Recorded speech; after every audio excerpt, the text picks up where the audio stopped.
کہ اگر خدا کو مان لے تو پھر سوال یہ ہے کہ خدا نے اس کائنات کو کیسے پیدا کیا؟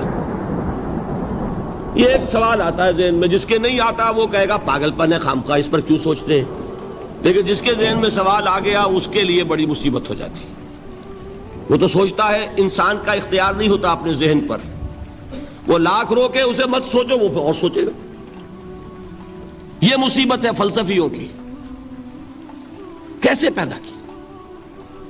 اب ایک تصور تو یہ ہے کہ جیسے یہ میز ہے، بڑھئی نے بنایا اس کو، بڑھئی علیحدہ ہے، میز علیحدہ ہے، لیکن اس میں یہ بات ماننی پڑے گی کہ پہلے کوئی چیز تھی جس سے میز بنائی، لکڑی تو تھی نا، اس سے میز بنائی۔ لہذا ہندوؤں میں ایک عقیدہ یہ ہے کہ خدا بھی قدیم، مادہ بھی قدیم، خدا نے اس مادے سے یہ شے بنا دی، مادے سے یہ بنا دی۔ وہی مٹی کی تغاری ہوتی ہے، کمہار اس سے کوئی رکابی بنا دیتا ہے، کوئی وہ ہنڈیا بنا دیتا ہے، کوئی گھڑا بنا دیتا ہے، مٹی تو ہے نا پہلے۔ تو مادہ بھی قدیم، خدا بھی قدیم، اور مادے سے خدا نے یہ شکلیں بنا۔ ٹھیک، یہ بھی سنویت ہو گئی، توحید تو ختم ہو گئی۔ تو جن لوگوں کا ذہن تھا توحیدی لیکن اس مسئلے میں الجھ گئے، انہوں نے ایک اور شکل تجویز کی کہ خدا خود ہی اس شکل میں تبدیل ہو گیا۔ کیسے؟ جیسے برف پگھلتی ہے تو پانی بن جاتا ہے۔ پانی کہاں سے آیا؟ برف سے۔ اب کوئی پوچھے برف کہاں ہے؟ بھائی یہی پانی ہے، یہی برف ہے یا نہیں؟ اسی پانی کو آگ کے اوپر آپ نے رکھ دیا، وہ بھاپ بن گئی۔ اب آپ کہیں برف کہاں ہے، پانی کہاں ہے؟ یہی بھاپ جو ہے یہی در حقیقت پانی ہے، یہی بھاپ جو ہے یہی برف ہے۔ یہ ہے وہ ہماؤس پینتھیزم جس کو انگریزی میں کہتے ہیں، کہ خود خدا نے روپ دھار لیا اس کائنات کا۔ یہ دو فلسفے ہیں۔ کیا ہے یہ؟ بدترین شرک ہے۔ پہلی اگر شکل ہے تو وہ انسان خدا قرار پا گیا، جس کو اوتار مانا وہ خدا ہو گیا کہ نہیں؟ اور دوسری شکل میں تو ہر چیز ہی خدا ہے، یہ بھی خدا، یہ بھی خدا، پتھر بھی خدا، درخت بھی خدا، ہر چیز خدا۔ اس لیے کہ وہ برف پگھلی ہے تو پانی بنا ہے، وہ پانی چاہے زیر زمین آ رہا ہے، وہ پانی چاہے زمین کے اوپر دریا کی شکل میں آ رہا ہے یا زمین میں سوتے چل رہے ہیں، پانی تو وہی برف ہے جو پہاڑوں پر ہمالیہ پر پڑا ہوا ہے، وہی پگھل رہا ہے، یہ کچھ بن رہا ہے۔ یہ ہے شرک فی الذات کی دوسری قسم جو دنیا میں رہی، پینتھیزم اور انکارنیشن، یا حلول اور ہماؤست۔ سمجھ میں آگے؟ اب میں ایک بات آپ سے عرض کروں گا، اللہ کا اس امت پر بہت بڑا فضل ہے جس کا آپ کو شکر ادا کرنا چاہیے۔ اس نوع کے شرک سے یہ امت 15ویں صدی شروع ہو جانے کے باوجود تاحال بحیثیت مجموعی محفوظ ہے۔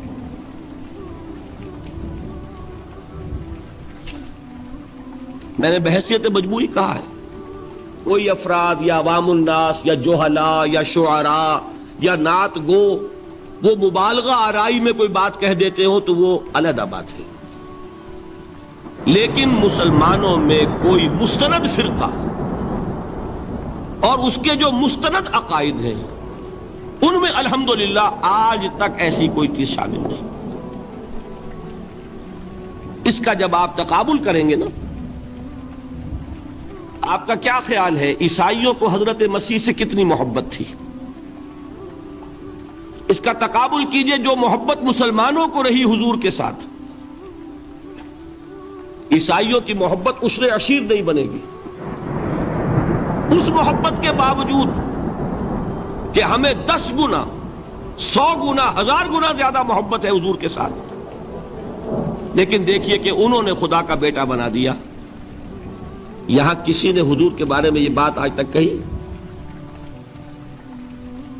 یہ بہت بڑا کنٹراسٹ ہے نا۔ یہ در حقیقت عقیدت اور محبت کا غلو ہوتا ہے۔ تو عقیدت اور محبت کی کمی تو یہاں بھی نہیں، الحمدللہ ان سے زائد ہے، لیکن الحمدللہ ثم الحمدللہ ثم الحمدللہ خدا کا بیٹا تو کسی نے نہیں بنایا. اچھا میں ایک اور کنٹراسٹ آپ کو دکھاتا ہوں تاکہ آپ اللہ کا شکر کریں. حضرت علی کی کیا نسبت ہے حضور کے ساتھ؟ نبی اور امتی. حضرت علی کو خدا کہنے والے پیدا ہوئے کہ نہیں؟ بتائیے نا. کیا وجہ ہے کہ علی کو خدا کہنے والے پیدا ہوئے لیکن محمد کو خدا کہنے والا پیدا نہیں ہوا صلی اللہ علیہ وسلم ورضی اللہ تعالی عنہ؟ بہت اہم بات ہے، غور کیجئے گا اس میں. حالانکہ حضرت علی کا رتبہ کہاں، حضور کا کہاں. آج بھی آپ دیکھیے آپ کے جاہل عوام کے زبان پر نعرہ یا علی مدد کا ہوتا ہے یا محمد مدد کسی نے کہا آج تک؟ یہ یا محمد لکھنے کے کام آتا ہے صرف. تو مسجد پہ لکھ دو تاکہ پتہ چل جائے یہ فلاں فرقے کی مسجد ہے، دوسرا خود ہی بھاگ جائے وہاں سے. یہ صرف اس کام کے لیے ہے. باقی جہاں اصل میدان میں بات آتی ہے کوئی نعرہ لگاتا ہے یا محمد مدد. محمد کا رتبہ اونچا یا علی کا؟ تو ان سے کیوں نہیں مدد مانگی؟ یہ سوالات آپ کے سامنے رکھ رہا ہوں میں. پھر یہ کہ جس طریقے سے کہ غوث اعظم کو پکارا جاتا ہے کیا محمد کو پکارا جاتا ہے؟ کیا نسبت ہے؟ حضرت علی تو پھر بھی صحابی ہے، خلیفہ چہارم ہے، حضور کے چچا داد بھائی ہے، داماد ہے. غوث اعظم تو بہرحال وہ نسبت تو نہیں ہے. دیکھیے میں اس کا تعلق جوڑتا ہوں ختم نبوت سے. جس طرح اللہ نے خصوصی حفاظت فرمائی ہے قرآن کی، اسی طرح خصوصی حفاظت فرمائی ہے محمد رسول اللہ. یہ اسپیشل پروٹیکشن ہے، ورنہ نہیں ہو سکتی تھی. یہ خصوصی تحفظ ہے اللہ. یہاں بگاڑ پیدا ہو جائے تو صحیح کون کرے گا؟ حضرت مسیح کی اصل حقیقت تو حضور نے آگے بتا دی. ذالک عیسی ابن مریم قول الحق الذی فیہ یمترون ما کان للہ ان یتخذ ولدا سبحانہ. یہ حضور نے آ کر حضرت مسیح کی حقیقت بیان کر دی کہ نہیں؟ سورہ مریم کی یہ آیات سنی تھی نجاشی رحمت اللہ علیہ نے جب حضرت جعفر ابن ابی طالب کی زبان سے، تو کیا کہا تھا تنکا اٹھا کر، خدا کی قسم جو ان آیات میں مسیح کا مقام بیان ہوا ہے مسیح اس سے تنکا بھر بھی زیادہ نہیں.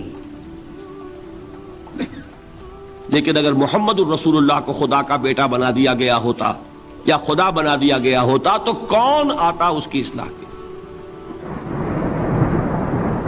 جیسے قرآن مجید کا تحفظ ہے ایسے ہی محمد الرسول اللہ کا تحفظ ہے. وہ تحفظ ہوا کیسے ہے؟ جتنا قرآن مجید نے ایمفیسائز کیا حضور کی بشریت کو، قل انما انا بشر مثلکم، اے نبی ان کو بتاتے رہیے، بار بار بتائیے کہ مجھے کچھ اور نہ بنا لینا، میں بھی بشر ہوں، انسان ہوں. ہاں مجھ پر وحی ہوتی ہے، تم پر نہیں ہوتی، یہ فرق ہے. میں رسول ہوں، تم نہیں ہو. یہ بات میں ذرا اور مسئلہ میں واضح کروں گا. ابھی صرف یہ نوٹ کیجئے کہ یہ تحفظ جو ہے، جیسے قرآن کو تحفظ دیا لیکن اس کے لیے ذرائع بھی ہے نا. یہ حفظ قرآن کا سلسلہ جو ہے یہ اس کا ذریعہ بنا. یہ رمضان میں تراویح جو ہے اس کا ذریعہ بنی. ہمارے ملکوں کے اندر تو حفاظ کو مسجدیں نہیں ملتی، تلاش کرتے پھرتے ہیں.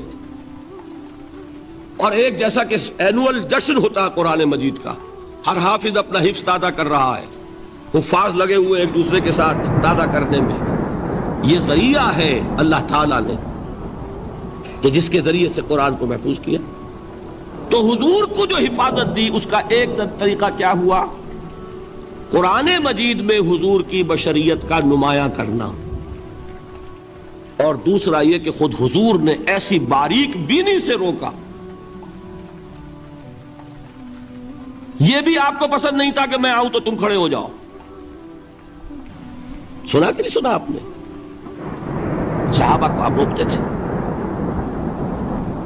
ایک صحابی کی زبان سے نکل گیا ما شاء اللہ و ما شئت، جو اللہ چاہے اور جو آپ چاہیں، فوراً ٹوک دیا اجعلتنی للہ ندن، کیا تم نے مجھے خدا کا مد مقابل بنا دیا؟ مشیت صرف اس کی ہے۔ یہ روک ٹوک، یہ وہ چیزیں ہیں کہ جس کی بنا پر اللہ نے تحفظ عطا فرمایا۔ یہ جو آپ نے فرمایا میری قبر کو کسی جلسے اور جشن کا مرکز نہ بنا لینا، فرمایا کہ نہیں فرمایا؟ اللہ تعالیٰ لعنت فرمائے بنی اسرائیل پر کہ انہوں نے اپنے نبیوں کی قبروں کو تو میلہ گاہ بنا لیا۔ یہ ساری وہ ہیں، یہ تحفظات ہیں، یہ بچاؤ ہے، یہ امت کو متنبہ کیا جا رہا ہے کہ محبت اور عقیدت کا غلو جیسے پہلے ہوا، یا اہل الکتاب لا تغلو فی دینکم، اے کتاب والو اپنے دین میں غلو سے کام نہ لو۔ یہ غلو محبت، غلو عقیدت ہے جس کی بنا پر وہ خدا کے بیٹے بنا دیے گئے، اور اگر وہ ہوتا یہاں اللہ کا نہ معلوم اللہ کے برابر کس طریقے سے حضور کو بنا دیا جاتا، لیکن قرآن نے خود حضور نے اس کی پیش بندی کی، جس کا ظہور ہم دیکھ رہے ہیں کہ اللہ کے فضل و کرم سے یہ امت تا حال بحیثیت مجموعی محفوظ ہے۔ البتہ دیکھیے شاعروں کی باتیں اور ہوتی ہیں، اور عوام کی اور واعظوں کی اور نعت گوؤں کی باتیں جو ہے وہ اور ہیں۔ میں جس چیز کی نفی کر رہا ہوں وہ علماء کی بات ہے۔ شاعروں کا تو قرآن مجید کے اندر خود ہی بھاڑا پھوڑ دیا اللہ نے، وَالشُّعَرَاءُ يَتَّبِعُهُمُ الْغَاوُونَ أَلَمْ تَرَ أَنَّهُمْ فِي كُلِّ وَادٍ يَهِيمُونَ إِنَّهُمْ يَقُولُونَ مَا لَا يَفْعَلُونَ۔ مبالغہ نہ کریں تو شعر میں رنگ ہی پیدا نہیں ہوتا۔ پھر شعر کائے کو کہنا ہے نظر کہو بھائی، مبالغے سے اس میں ایک تاثیر پیدا ہوتا۔ وہ مبالغے ہمارے شاعروں نے، ہمارے نعت گوؤں نے کیے ہیں، اور اس میں اللہ تعالیٰ انہیں معاف کرے، بالکل اوتار کر الفاظ بھی استعمال کر دیے۔ وہی جو مستوی عرش تھا خدا ہو کر، اتر پڑا وہ مدینے میں مصطفیٰ ہو کر۔ بتائیے رام چندر جی کے بارے میں جو عقیدہ ہے، اب کیا فرق رہ گیا؟ بال برابر فرق ہے یا کوئی؟ اور نقطے پیدا کرتے ہیں۔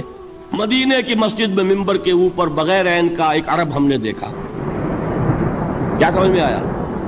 عرب میں سے عین نکالا، کیا بنا؟ یہ نقطہ آفرینی ہے۔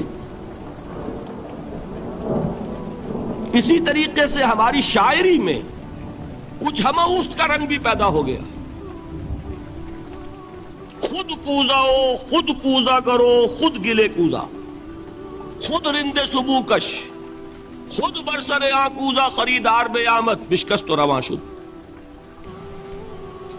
وہ خود ہی کوزا ہے، خود ہی مٹی ہے جس سے کوزا بنا ہے، خود ہی کوزے کا بنانے والا ہے۔ سمجھ رہے؟ الفاظ تو بڑے پیارے ہیں، بڑے مزیدار ہیں، آدمی ایک دفعہ وجد میں آ جاتا ہے، لیکن ہے کیا وہی ہے نا کہ وہی جو برف تھا پگھل کر پانی بن گیا۔ خود کوزاؤ، خود کوزا کرو، خود گلے کوزا، خود رندے صبو کش، خود ہی اس کوزے میں شراب ڈال کے پیتا بھی ہے، خود ہی مٹی ہے، خود ہی وہ بنانے والا ہے، خود ہی کوزا ہے، خود ہی اس میں شراب ڈال کے پیتا بھی ہے، اور خود ہی اس کوزے کو توڑ کر اپنا راستہ بھی لیتا ہے۔ اب آپ اس پر سر دنیے اور جو چاہے کریں، لیکن یہ کہ اس کا ڈانڈے مل گئے کہ نہیں اسی ہماؤس سے۔ لیکن یہ کسی مفتی کی بات ہے کیا، یا کسی ائمہ دین میں سے کسی کا قول ہے؟ بھائی شاعروں کی باتیں سن لیا کریں، اللہ اللہ خیر سن۔ ان چیزوں کا بہت زیادہ سختی کے ساتھ نوٹس بھی لینے کا کوئی فائدہ نہیں ہوتا۔ بات وہ ہونی چاہیے کہ جو علماء کہہ رہے ہیں مستند عقائد ہو، جو ان کی کتابوں میں درج ہو، ان سے بات ہونی چاہیے۔ تو یہ چیزیں، یہ گمراہیاں آئی ہیں، لیکن الحمدللہ ثم الحمدللہ کہ یہ عوام میں ہے، جہلاء میں ہے، شعراء میں ہے، نعت گوؤں میں ہے، یہ کسی بھی مستند دینی فرقے کے مستند علماء میں ہم کے ہاں موجود۔ البتہ ایک مسئلہ جو ہے نور اور بشر کا، وہ ذرا تھوڑا سا میں حل کر دوں آج۔ آپ سمجھتے ہوں گے لا ینحل ہے، میں نے جس طرح کہا تھا کہ امام بخاری کا قول بھی 100% درست اور امام ابو حنیفہ کا بھی 100% درست ثابت کیا کہ نہیں؟ اسی طرح میں کہتا ہوں جو حضور کو بشر کہتے ہیں وہ بھی 100% درست، جو حضور کو نور کہتے ہیں وہ بھی 100% درست۔ مطلب کیا ہے؟ دیکھیے، ہر انسان کے وجود کے دو حصے ہیں، میں نے پہلے دن شاید کچھ بیان کیا تھا۔ ایک خاکی وجود، اور اینیمل بینگ جو حیوان ہے ہمارا، ایک وہ روح ربانی جو اس میں پھونکی گئی۔ آدم میں جب وہ روح پھونکی گئی تب وہ مسجود ملائک بنے۔ فَإِذَا سَوَّيْتُهُ وَنَفَخْتُ فِيهِ مِن رُوحِي فَقَعُوا لَهُ سَاجِدِينَ۔ دو جگہ آئے تھے قرآن مجید میں ایک شوشے کے فرق کے بغیر، سورہ حجر اور سورہ صاد۔ جب میں اس کو پوری طرح تیار کر لوں اور اس میں اپنی روح میں سے پھونک دوں تو گر پڑنا اس کے سامنے سجدے میں۔ ہمارا جو خاکی وجود ہے وہ ظلمانی ہے،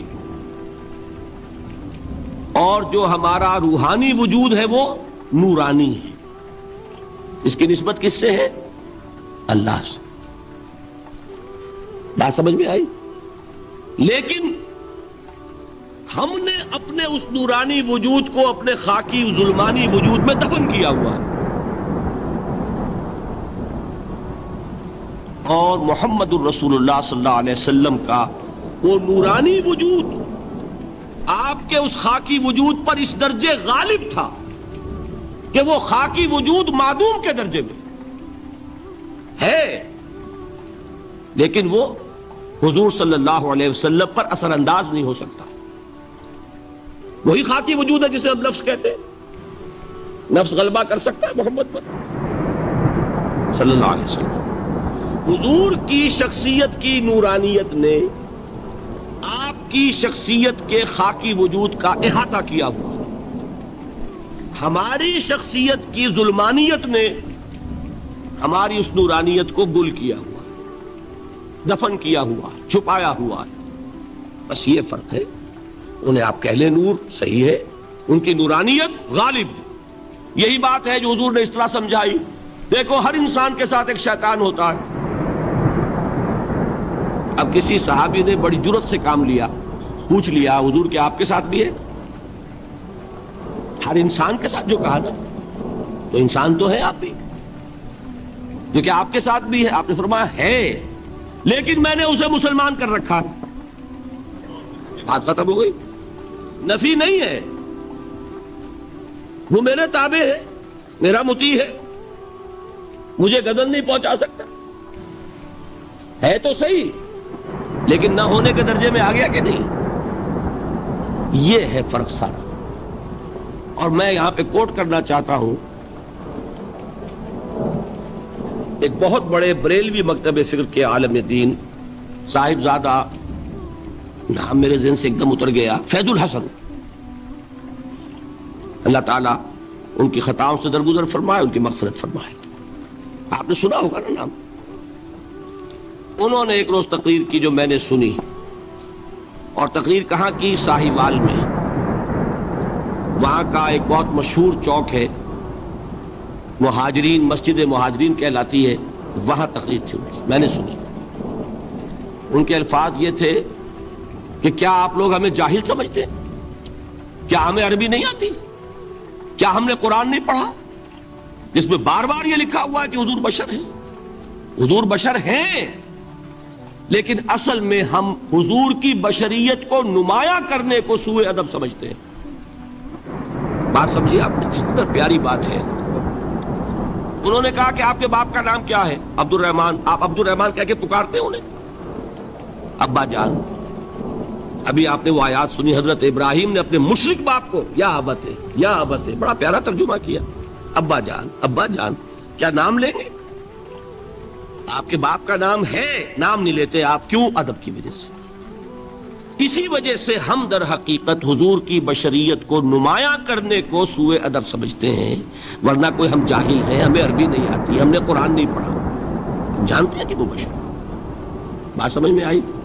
کتنی آسانی سے مسئلہ حل ہوتا ہے، بشرطے کہ نیت حل کرنے کی ہو۔ آخر آمنہ کے بیٹے ہیں، عبداللہ کے بیٹے ہیں، عبد المطلب کے پوتے ہیں، بچپن آپ پر گزرا ہے، لڑکپن آپ پر گزرا ہے، نوجوانی آپ پر آئی ہے، جوانی آپ پر آئی ہے، شادی آپ نے کی ہے، اولاد آپ کی ہے. کون بے وقوف احمق ہوگا کہ جو آپ کی بشریت کا انکار کرے گا؟ لیکن یہ کہ جس طریقے سے اس کو بیان کیا جاتا ہے وہ ایک مسئلہ بن گیا اختلافی، وہ رد و قضا اور کھینچ تان. اور اس میں بھی سمجھ لیجئے مثلکم پر جو ایمفیسس بعض حضرات دے دیتے ہیں اپنے توحیدی جو ان کے اندر ایک مزاج ہے، اللہ تعالیٰ ان کے مزاج کو اور پختہ کرے، لیکن اس میں بھی مبالغہ کیا جاتا ہے. ایک حدیث مجھ سے سنیے جس میں حضور نے مثل کا انکار کیا. مثلکم کا مطلب اگر کسی نے یہ سمجھا کہ بالکل ہم جیسے ہیں تو بہت بڑی مغالطے میں. حضور صوم وصال سے منع فرماتے تھے، خود رکھتے تھے. صوم وصال کیا ہے؟ آج روزہ رکھا، شام کو افطار نہیں کیا، وہی روزہ رات بھر چل رہا ہے، اگلے دن بھی چل رہا ہے، شام تک کو جا کے پھر کھولا تو 2 دن کا صوم وصال ہو گیا. اگلے دن بھی نہیں کھولا، چلا تو 72 گھنٹے کا صوم وصال ہو گیا. یہ کیا ہے؟ صوم وصال. خود رکھتے تھے اور صحابہ کو روکا. صحابہ میں سے کسی نے ہمت کر لی، حضور آپ خود رکھتے ہمیں روکتے. فرماتے ہیں ایکم مثلی، تم میں سے کون مجھ جیسا ہے؟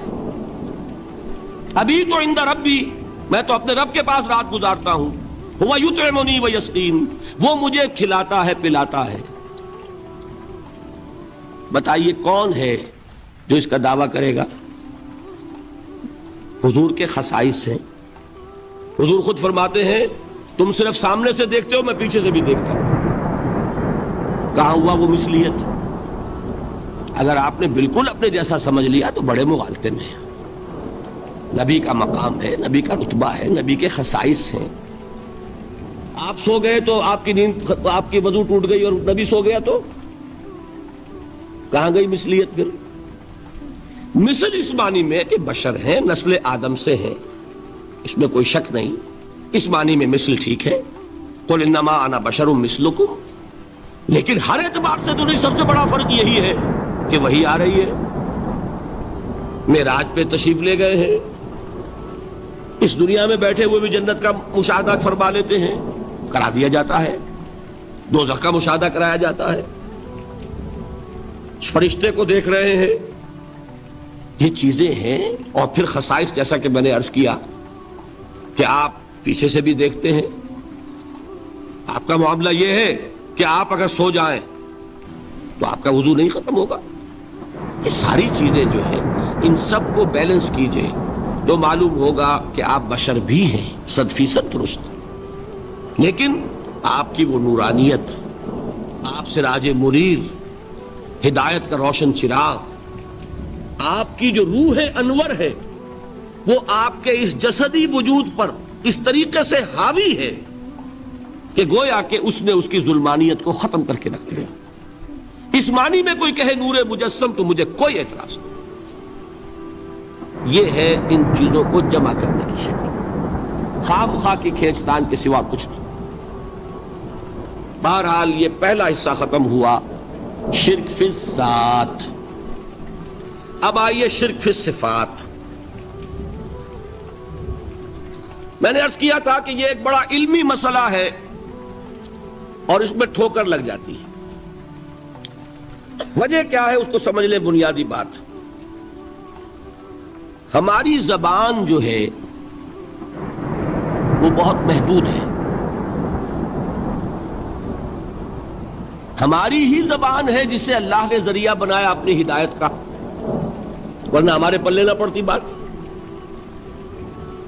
ظاہر ہے نا. لیکن ہماری زبان کی محدودیت ہے.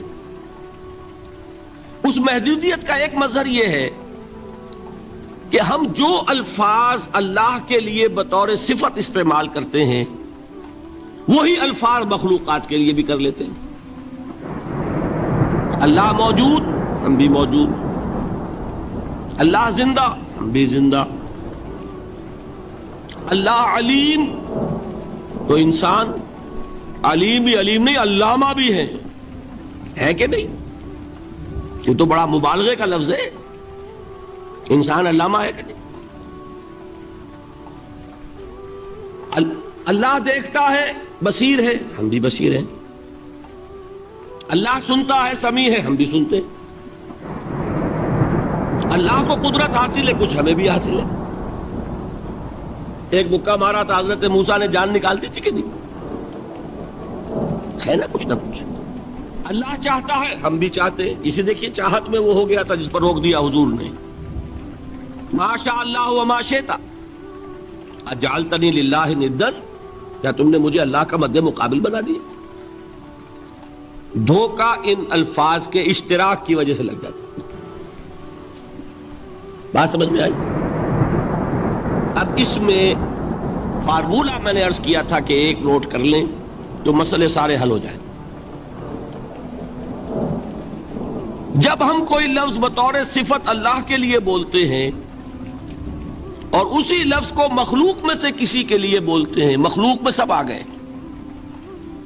جمادات، حیوانات، انسان، اولیاء اللہ، فرشتے، انبیاء، رسول، سب مخلوق تو ہیں نا۔ تو کل مخلوقات کو جب ہم ایک لفظ بطور صفت استعمال کریں گے اللہ کے لیے اور اسی لفظ کو استعمال کریں گے بندوں کے لیے، تو ان میں 3 فرق ہیں جو ذہن میں رہنے چاہیے، گن کر یاد کیجئے۔ اللہ کی ذات قدیم ہے، ہمیشہ سے ہے، اسی طرح اس کی صفت بھی قدیم ہے، ہمیشہ سے ہے۔ مخلوقات حادث ہیں، ان کی صفات بھی حادث ہیں۔ حادث قدیم کے مقابلے میں کہ پہلے نہیں تھی پھر ہو گئی۔ ایک فرق، اللہ کی ذات از خود ہے، کسی اور نے تو اس کو وجود نہیں بخشا نا۔ اللہ کا وجود از خود ہے، ذاتی ہے۔ اسی طرح اس کی صفات ذاتی ہیں، کسی اور کی عطا کردہ نہیں ہے۔ مخلوق کوئی ہو کسے باشد، ان کا وجود ذاتی نہیں، عطائی ہے، اللہ نے دیا تو وجود ملا۔ اسی طرح ان کی صفات عطائی ہے، ذاتی نہیں۔ 2 فرق ہو گئے۔ اللہ کی ذات مطلق ہے، لا محدود، اسی طرح اس کی صفات مطلق ہیں، لا محدود۔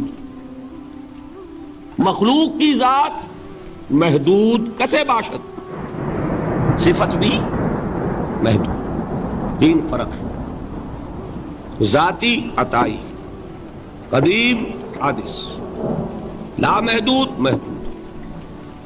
3 فرق ذہن میں رہیں تو جو صفت بھی آپ اب بولیں گے اس میں یہ تینوں باتیں ذہن میں رہیں۔ سمجھ میں آ گئی بات؟ اب اس کا اطلاق کیجئے تو یہ علم غیب کا مسئلہ حل ہو جائے گا۔ یہ بھی لا ینحل سمجھا جاتا ہے۔ علم کسی کا بھی ہو، انسان، فرشتہ، اولیاء، انبیاء، رسول، حضور صلی اللہ علیہ وسلم، کسی کا حادث ہے، قدیم نہیں ہے، عطائی ہے، ذاتی نہیں ہے، محدود ہے، لا محدود نہیں ہے۔ 3 باتیں مان لیں، شرک نہیں ہوگا۔ ان میں سے ایک کو ساقط کر دیں، شرک ہو جائے۔ آئی بات سمجھ؟ اللہ کی قدرت ذاتی ہے، عطا کردہ نہیں۔ مخلوق میں جس کو قدرت حاصل ہے وہ عطائی ہے، ذاتی نہیں۔ اللہ کی قدرت لا محدود، یفعل ما یشاء فعال لما یرید علی کل شیء قدیر۔ ہم مخلوق کوئی بھی ہو اس کی قدرت محدود۔ اللہ کی قدرت جب سے وہ ہے ہمیشہ سے ہے، ہمیشہ سے قدرت بھی ہے، اور مخلوق میں سے قدرت یہ حادث ہے۔ تینوں چیزیں سامنے رہیں، شرک نہیں ہوگا۔ ایک چیز کی بھی کمی ہو گئی، شرک ہو جائے گا۔ یہ ساری صفات پر لے آئیے۔ اللہ کی حیات ذاتی، ہماری عطائی، لائی حیات آئے، قضا لے چلی چلے، اپنے بس میں نہ آنا تھا نہ جانا ہے۔ زندگی اس کی عطا کردہ ہے، جب چاہے لے لے۔ اللہ کی حیات بھی ایسی ہے کیا؟ ذاتی الحی. ہماری حیات محدود، ویسے بھی محدود، موت آئے گی شاید ختم ہو جائے. چلیے موت ختم نہیں کرتی، ہم سمجھتے ہیں کہ وہ ہماری ابدی ہے. محدود اس معنی میں تو ہے کھانے کو نہ ملے تو کمزوری، ذرا کام کیا تو تکان، نیند بھی آ رہی ہے، اونگ بھی آ رہی ہے. اور اس کی حیات الحی القیوم لا تاخذہ سنۃ ولا نوم. حیات ذاتی ہے، لامحدود ہے اور قدیم ہے. یہاں حیات عطائی ہے اور حادث ہے اور محدود ہے، ساری صفات. اس کو ذہن میں رکھ لیجئے. تو اب دو مسئلے میں یہاں حل کر دوں. جو لوگ کہتے ہیں حضور کو علم غیب نہیں تھا اور جو کہتے ہیں تھا، بدقسمتی سے دونوں نے ڈیفینیشن علیحدہ کر لی. جو ڈیفینیشن نفی کرنے والوں نے کی ہے اس کی وجہ سے، اس کے اعتبار سے واقعتاً نہیں تھا. انہوں نے ڈیفینیشن یہ کی ہے، تعریف یہ کی ہے، وہ علم جو خود حاصل ہو جائے. اللہ کا عطا کردہ علم جو ہے وہ کہتے ہیں وہ غیب نہیں ہے.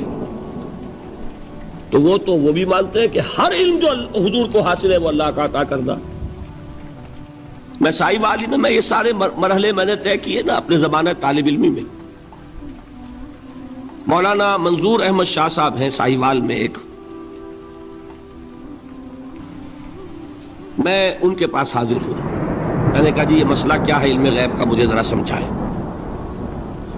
انہوں نے ایک کتاب اپنی نکالی کہ دیکھیے صاحب، ہم حضور کے علم کے بارے میں یہ باتیں مانتے ہیں. حضور کا علم حادث ہے، قدیم نہیں ہے. حضور کا علم محدود ہے، لامحدود نہیں ہے. حضور کا علم عطا کردہ ہے، ذاتی نہیں. میں نے کہا یہ تین باتیں اگر آپ مان لیں تو میرا تو جھگڑا کوئی نہیں آپ سے. ہوتا کیا ہے جب آئیں گے وعظ میں، خطابت میں، تو عالم ما کان وما یکون، اب الفاظ وہ استعمال کر جائیں گے. ایک واعظ ہے، عام مقرر ہے، واہ واہ ہوتی ہی نہیں، نعرے لگتے ہی نہیں، محفل میں گرمی آتی نہیں جب تک کہ ایسے مبالغے نہ کریں. لیکن وہ چیز لکھی ہوئی ان کے ہاں ہے کہ حضور کا علم حادث ہے، قدیم نہیں ہے. حضور کا علم محدود ہے، لامحدود نہیں ہے. حضور کا علم عطائی ہے، ذاتی نہیں ہے. ان تینوں چیزوں کے بعد کوئی بڑے سے بڑا وہابی اور بڑے سے بڑا اہل حدیث بھی انکار نہیں کرتا. باقی یہ بات جان لیجئے کہ غیب اور حضور یا شہادہ یہ در حقیقت عام انسانوں کے اعتبار سے الفاظ استعمال ہوئے. جب قرآن میں کہا جاتا عالم الغیب والشہادہ، اللہ غیب اور جو ظاہر ہے یا موجود ہے سب کا جاننے والا ہے، تو مجھے بتائیے اللہ کے لیے کوئی غیب ہے؟ اللہ کے لیے کوئی شے غیب ہے؟ تو کیوں کہا جا رہا ہے عالم الغیب والشہادہ؟ وہ ہمارے اعتبار سے کہا جا رہا ہے. جو تمہارے لیے غیب ہے اللہ اس کو بھی جانتا ہے، اور جو تمہارے سامنے اللہ اسے بھی جانتا ہے. اللہ کے لیے تو کل شہادہ ہے. کسی شے کا لا یعزب عنہ مثقال ذرۃ فی السماوات والارض، آسمانوں اور زمین کا ایک ذرہ بھی اس سے غائب نہیں ہوتا. غیب کا وجود کیا اللہ کے؟ تو یہ الفاظ مستعمل ہیں ریلیٹو ہمارے اعتبار سے، اور ہمارے اعتبار سے جو شے غیب ہے اس میں سے ایک حصہ اللہ دیتا ہے نبی کو، تبھی تو نبی بنا. فرشتے کو دیکھا، فرشتہ ہمارے لیے غیب ہے. جنت دکھائی کہ نہیں دکھائی، ہمارے لیے غیب ہے کہ نہیں ہے.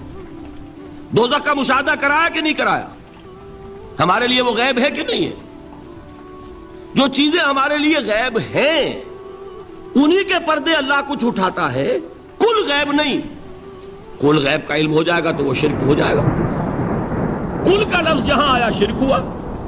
جب آپ کہہ رہے ہیں محدود ہے، لامحدود نہیں ہے، تو کل کا لفظ استعمال نہیں کر سکتے.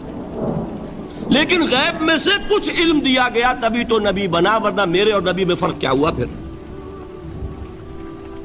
البتہ یہ کہ وہ غیب کا علم ہو یا حاضر کا علم ہو، سائنٹیفک نالج ہو یا وحی کا علم ہو، کوئی بھی علم ہو، آیت الکرسی کے الفاظ نوٹ کیجئے، یعلم ما فی السماوات و ما فی الارض، وہ جانتا ہے ولا یحیطون بشیء من علمہ الا بما شاء، مخلوق میں سے کوئی بھی اس کے علم میں سے احاطہ نہیں کر سکتا مگر جتنا وہ چاہے۔ اب یہ بات علیحدہ ہے کہ ہم کون ہے طے کرنے والے کہ ناپیں بیٹھ کر کہ اللہ نے ابراہیم کو کتنا علم دیا، ہم ناپ سکتے ہیں؟ عیسیٰ کو کتنا دیا ہم جان سکتے ہیں؟ تو ابراہیم کا، موسیٰ کا، عیسیٰ کا نہیں ناپ سکتے تو محمد رسول اللہ کا کہاں ناپیں گے؟ یہ پاگل پن ہے، یہ ہے جو غلطی ہوتی ہے۔ ہم کون ہے طے کرنے والے؟ اللہ نے اپنے نبی کو دیا جو دیا، بات ختم۔ کل نہیں کہیں گے، کل کہا شرک ہو جائے گا، ذاتی کہا شرک ہو جائے گا۔ عطائی ہے، جو دیا اللہ نے دیا، اور کل نہیں دیا، جتنا چاہا دیا، ہے حادث قدیم نہیں۔ تینوں چیزوں مان لیجئے تو شرک کا کوئی شائبہ نہیں۔ باقی جہاں ایک طرف قرآن میں وہ آیات ہیں کہ اللہ کے غیب کو کوئی نہیں جانتا، ٹھیک، وہاں یہ بھی ہے کہ لا یظہر غیبہ، لا یظہر علی غیبہ الا من ارتضی بالرسول، وہ اپنے غیب پر قابو نہیں دیتا مگر اپنے رسول میں سے جس کو چاہے۔ یہ دونوں آیتیں قرآن کی ہے کہ نہیں؟ اسی لیے در حقیقت جو غیب کی نفی کرتے ہیں حضور سے، وہ کہتے ہیں کہ از خود معلوم ہونے والی شے غیب ہے۔ ہم کہتے ہیں از خود تو کوئی بھی شے کسی کو معلوم نہیں، ہمیں حاضر کا علم بھی اللہ ہی دیتا ہے تو ہوتا ہے، غیب کا تو بہت دور کی بات ہے۔ یہ مسئلے بڑے سیدھے ہیں، خام خواہ ہم نے پیچیدہ بنایا ہوا ہے۔ خدا کے لیے ان مسئلوں کو سلجھائیے اور جوڑیے، کاٹنے کی بجائے جوڑنے کی فکر کیجیے کہ بھائی یہ اپنی اپنی جگہ پر علیحدہ علیحدہ تم نے تعریفیں کر رکھی ہیں اس لیے جھگڑ رہے ہو، ورنہ دونوں باتیں صحیح ہیں۔ ایک مسئلہ ذرا اور زیادہ علمی ہے، میں ذرا پریشان ہو رہا ہوں کہ وقت زیادہ ہو رہا ہے۔ وہ مسئلہ ہے وحدت الوجود کا۔ ہمارے بہت سے صوفیہ وحدت الوجود کے قائل ہیں، اور ہمارے کچھ لوگ جو معترض ہیں وہ وحدت الوجود اور ہمہ اوست کو کنفیوز کر دیتے ہیں، ایک سمجھ لیتے ہیں۔ ہمہ اوست میں بیان کر چکا ہوں کہ بدترین شرک ہے، وحدت الوجود اور شے ہے، باریک بات ہے، سمجھ میں نہیں آتی عام لوگوں کے، سادہ ترین الفاظ میں آپ کو سمجھاتا ہوں۔ ایک نظریہ یہ ہے کہ اللہ ہی نے یہ روپ دھار لیا، یہ ساری چیزیں بالفعل موجود ہیں، یہ بھی ہے، یہ بھی ہے، یہ بھی ہے، اور یہ سب اللہ ہی ہے۔ یہ بدترین شرک ہے، شرک فی الذات۔ ایک لوگوں کی رائے یہ ہے کہ یہ کچھ ہے ہی نہیں، یہ شراب ہے۔ شراب میں کیا ہوتا ہے؟ آپ کو پانی نظر آتا ہے؟ ہوتا ہے پانی؟ نہیں۔ ہر چند کہے کہ ہے، نہیں ہے، ہے ہی نہیں، بس اللہ ہی ہے، یہ ہے ہی نہیں۔ دیکھیے ایک شعر ہے، کل ما فی الکون وہم او خیال اور رکوس فی المرایا او ظلال، اس کائنات میں جو کچھ ہے یا تو وہم ہے یا خیال ہے، یا جیسے شیشے میں عکس ہوتا ہے، آپ ادھر کھڑے آئینے کے نظر آ رہے ہیں، ادھر بھی ہے، ادھر کوئی نہیں، یا جیسے سایہ ہوتا ہے، سایہ درخت کا سایہ زمین پر پڑ رہا ہے، اس کا کوئی وجود ہے؟ تو ایک رائے یہ، آپ اس سے اختلاف کریں، اسے پاگل پن کہہ دیں، کیا بیوقوفی کی بات کر رہے ہیں؟ جو چاہے آپ کہہ دیں، شرک نہ کہیے۔ وہ کہتے ہیں موجود صرف ایک ذات اللہ کی ہے، حقیقتاً موجود، یہ جو کچھ نظر آ رہا ہے یہ موجود ہی نہیں ہے، اس کو شرک نہیں کہتے۔ اسے اختلاف کریں، کوئی ضروری نہیں ہے کہ آپ مانیں ان کی بات، میں یہ نہیں کہہ رہا کہ آپ ضرور مانیں۔ شیخ احمد سرہندی رحمۃ اللہ علیہ نے اسے سمجھایا ہے اس کائنات کی حقیقت کیا ہے، ایک مثال سے۔ ان کے نظریے کو وحدت الشہود کہتے ہیں نا، وحدت الشہود، وحدت الوجود۔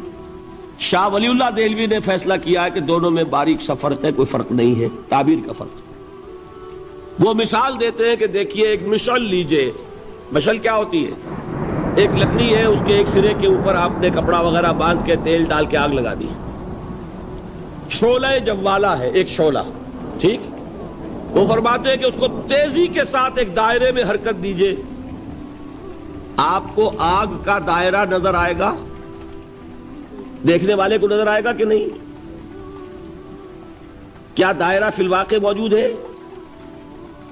بات ثابت ہو گئی کہ نہیں ہے، نظر آ رہا ہے۔ یہ فرماتے ہیں حضرت مجدد ای الصنعت باری تعالی است کہ معدوم را موجود میں نمائند، یہ اللہ تعالیٰ کی صنائی ہے، خلاقی ہے کہ جو شے ہے نہیں اس کو دکھا دیتے ہیں کہ ہے، جیسے آپ نے آج سے دائرہ دکھا دیا ہے نہیں، اس کائنات کا کوئی وجود نہیں۔ میں پھر عرض کروں گا آپ اس سے اختلاف کریں، اسے نہ مانیں، چھوڑ دیں اس کو، یہ مسئلے ہیں فلسفے کے، لیکن سوال یہ ہے کہ اس کو شرک نہیں کہیں گے آپ۔ شرک وہ ہے جب کہیں یہ بھی شے ہے اور خدا ہے، یہ بھی ہے اور خدا ہے، پتھر بھی ہے اور خدا ہے۔ جب یہ کہا جائے گا یہ ہے ہی نہیں، صرف خدا ہے، تو در حقیقت اس کو شرک نہیں کہیں گے، یہ وحدت الوجود ہے، یونٹی آف بینگ۔ اب اس کو میں ایک اور اعتبار سے سمجھا دوں گا تو مجھے امید ہے اللہ تعالیٰ اس کو آپ پر کھول دے گا۔ دیکھیے، ایک ہمارا علم، ایک اللہ کا علم، ٹھیک؟ جب تقابل کریں گے تو کیا کہیں گے؟ اللہ کے علم کے مقابلے میں ہمارا علم ہے ہی نہیں، ٹھیک؟ اللہ کی قدرت کے مقابلے میں ہماری قدرت زیرو، اللہ کی مشیت کے مقابلے میں ہماری مشیت کچھ نہیں۔ وما تشاؤون الا ان یشاء اللہ، تم چاہ بھی نہیں سکتے جب تک کہ اللہ نہ چاہے۔ تو کیا ہوئی؟ خاک ہوئی۔ یہی آتے ہیں نا جو حدیث جس میں کہ دعا استخارہ حضور نے تلقین فرمائی، اور صحابہ فرماتے ہیں کہ حضور نے ہمیں اس طرح سکھائی یہ دعا استخارہ جیسے قرآن سکھایا۔ اس میں الفاظ کیا ہیں؟ فَإِنَّكَ تَعْلَمُ وَلَا أَعْلَمُ وَتَقْدِرُ وَلَا أَقْدِرُ، اے اللہ تجھے قدرت حاصل ہے، مجھے کوئی قدرت حاصل نہیں۔ اگر ظاہری الفاظ پر جائیں گے تو یہ تو خلاف واقعہ بات ہے۔ کیا حضور کو کوئی علم حاصل نہیں تھا؟ کیا تو حضور فرما رہے فَإِنَّكَ تَعْلَمُ وَلَا أَعْلَمُ، یا چلیے اگر کوئی اور عام انسان کہتا ہے میں نہیں جانتا، تو کیا کوئی علم حاصل نہیں اسے؟ کچھ نہ کچھ علم تو ہے نا، لیکن اللہ کے علم کے مقابلے میں وہ نہ ہونے کے برابر ہے۔ اسی طریقے سے سمجھ لیجئے اللہ کے وجود کے مقابلے میں اس کائنات کا وجود نہیں ہے۔ بات ختم ہو گئی، مسئلہ صاف ہو گیا۔ حقیقی وجود صرف اللہ کا ہے، یہ اعتباری ہے، یہ ٹرانزینٹ، آل از چینج، پینٹارائم، بدل رہی ہے ہر شے، کسی چیز کو ثبات نہیں۔ آپ ایک لمحے پہلے جو آپ تھے وہ آپ، ایک لمحے بعد وہ آپ نہیں ہیں، بدل گئے آپ۔ ایک تسلسل ہے آپ کا کہ آپ سمجھتے ہیں کہ آپ وہی ہیں کہ جو آج سے 10 سال پہلے تھے۔ کیا آپ وہی ہیں؟ بدل چکے، خون پورا بدل چکا، نہ معلوم کتنی دفعہ بدل چکا، کھال بدل چکی۔ یہ تو معلوم یہ ہوا کہ یہ جو کچھ ہے ٹرانزینٹ ہے، عارضی ہے، فانی ہے، نہ ہونے کے برابر ہے، وجود برحق صرف اللہ۔ یہ بھی در حقیقت اسی شرک فی الوجود کی بات ہے۔ اگر ہم یہ کہیں کہ اللہ بھی موجود ہم بھی موجود، یہ کیا ہو گیا؟ شرک فی الوجود۔ اسی کو کہا ہے غالب نے جارو بلا بیار کہ یہ شرک فی الوجود، با گرد فرش و سینہ با ایوان برابر است۔ اگر آپ کے گدے کے اوپر گردہ پڑ گیا ہو تو جھاڑتے ہیں نا، فرش کے اوپر گردہ ہے تو جھاڑو سے صاف کرتے ہیں۔ غالب کہتا ہے کہ اگر تمہارے دل میں یہ گردہ آ گیا ہے کہ تم بھی موجود ہو، اللہ بھی موجود ہے، تو لا کی جھاڑو سے صاف کر دو اس گردے کو، کہ یہ شرک فی الوجود ہو جائے گا۔ ہم نہیں ہیں بھائی، ہمارا کیا وجود، ہماری کوئی کیا حقیقت ہے، اللہ ہی ہے، بس یہ ہے اصل میں۔ پھر میں عرض کروں گا کوئی قبول کرے نہ کرے، اسے گمراہی کہے، اس کو جھوٹ کہے، اسے پاگل پن کہے، میں نہیں جھگڑوں گا، لیکن شرک نہیں کہہ سکتے آپ اس کو۔ شرک وہ ہماؤست ہے اس میں اور اس میں زمین و آسمان کا فرق۔ اب آئیے آخری شرک، شرک فی العبادت یا شرک فی الحقوق۔ اللہ کے حقوق کے لیے ایک لفظ استعمال کریں گے تو وہ کیا ہے؟ عبادت۔ وما خلقت الجن والانس الا لیعبدون، میں نے جنوں اور انسانوں کو پیدا ہی اس لیے کیا کہ میری عبادت کریں۔ اب عبادت میں شرک اگر ہوگا تو یہ شرک کی تیسری قسم ہو جائے گی۔ عبادت میں شرک سے مراد کیا ہے اس کو سمجھیے۔ یہ میں پہلے بیان کر چکا ہوں عبادت کسے کہتے ہیں۔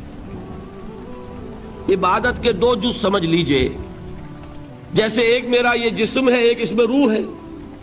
روح نظر نہیں آتی، نظر جسم آتا ہے، لیکن اس جسم کا سارا وجود اس روح سے ہے۔ چلیے روح کو چھوڑیں، جان کیا کس بلا کا نام ہے؟ کسی کو نظر آئی آج تک؟ لیکن یہ جان ہی ہے جو اس جسم کو قائم رکھے ہوئے۔ اسی طرح عبادت کا ایک جسم ہے، ایک جان ہے۔ جسم کیا ہے؟ اطاعت، اللہ کی بندگی، ہما تن بندگی، ہما وجوہ بندگی، ہما وقت بندگی، یہ تو بیان کر چکا نا۔ اور روح کیا ہے؟ محبت، اللہ کی محبت۔ اطاعت جبر سے کی جاتی ہے تو وہ عبادت نہیں کہلاتی۔ انگریز کی اطاعت ہم کرتے تھے نا، لیکن کیا عبادت کرتے تھے؟ بات سمجھ میں آئی؟ اطاعت تو کر رہے تھے، عبادت نہیں۔ عبادت اس اطاعت کو کہتے ہیں جو کسی ہستی کی محبت سے سرشار ہو کر ہما وقت، ہما تن، ہما وجوہ کی جائے۔ تو جسد ظاہری کیا ہے عبادت کا؟